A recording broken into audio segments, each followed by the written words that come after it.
right, as part of our Pride Month celebration, this morning we're kicking off a new series on Morning Rush, Politicians of Pride, highlighting LGBTQ people in public office. Well, this election cycle, we are seeing a record number of openly LGBTQ people running for office, in fact, and this comes, though, as dozens of states are now considering a growing list of anti-LGBTQ bills. More than 300, in fact, have been proposed all across the country this year already. And there are also efforts to pass more protections. And in Nebraska, one woman at the forefront of the fight is State Senator Megan Hunt. She joins us now. Thank you so much for joining us, and good morning to you. So you were the first open LGBTQ candidate elected to the Nebraska state legislature. So overall, what does it mean for you to be elected in this position?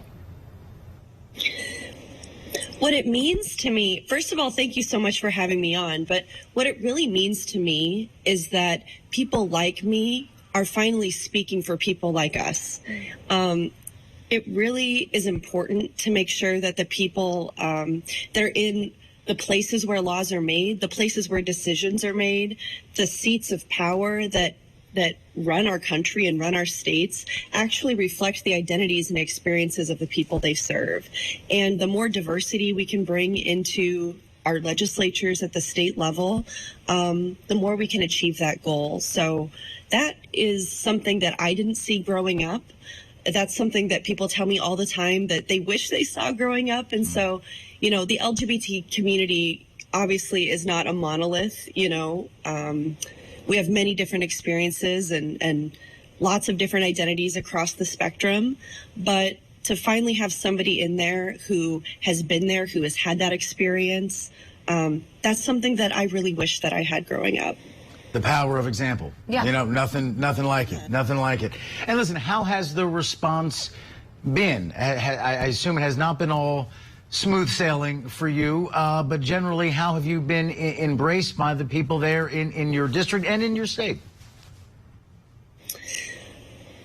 That's a great question. You know, it has not all been smooth sailing, but at the same time, I think that, in this day and age, people are ready for leadership that reflects the people they serve, like I said. My focus is not just on LGBTQ plus issues. It's on our economy. It's on jobs. It's on education, AKA the things that all LGBTQ people care about, the things that all Nebraskans care about. And it's been really important to me to kind of take my identity out of the work, so to speak, because everybody else is trying to put my identity into the work. I once jokingly said in the legislature on the floor during debate, I think that more people have asked me questions about my sex life than any other elected official in Nebraska, just because people make it such a big deal, and it's not.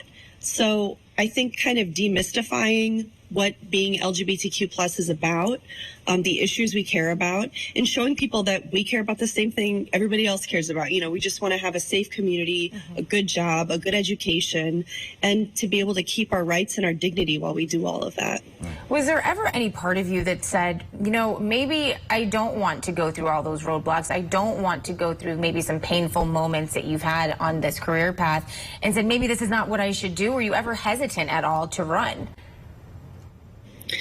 Honestly, no, because for somebody like me, I really don't face a lot of the same barriers that a lot of my other, LGBTQ plus family faces in this, really mainstream, really majority white, majority conservative space in Nebraska. And I felt like it was very important for me to stand up and have the back of the people for whom speaking out might be a little bit more unsafe. I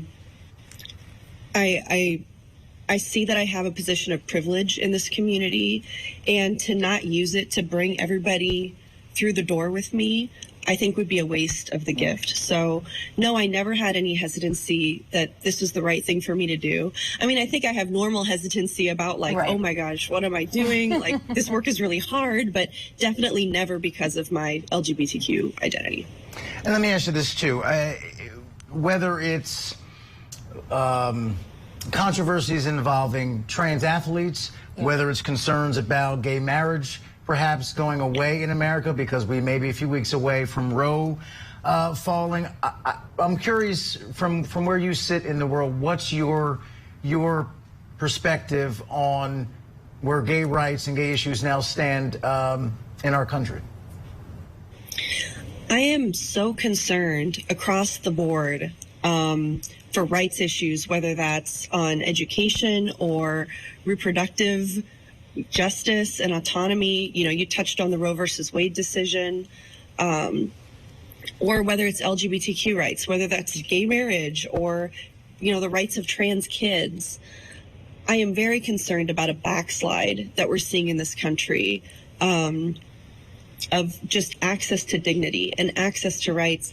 And people in the mainstream, you know, we're hearing so many more mainstream voices, whether you watch TV and watch the news or whether you're looking at Twitter or whatever type of media you're consuming, we're seeing more and more voices diminishing the LGBTQ plus experience.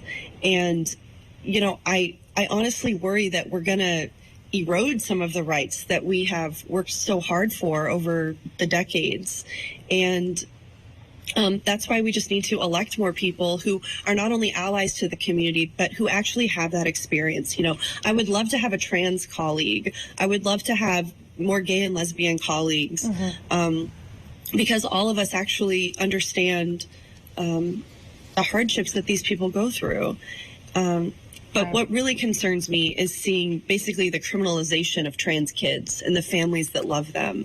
And that is what I think we need to focus on addressing in the future, and not even taking the argument seriously. Like, to say that things like taxes and school funding and things, those are questions for politics. Those are questions for legislatures. Do trans kids have rights? That's not even a legitimate question to me. And I don't want us to continue you know, validating that position. Yeah. We just need to care for our kids. That's it. All right, Nebraska State Senator Megan Hunt, thank you so much for being with us for our Politicians of Pride series. We really appreciate it. Have a good one. Thank you. You too.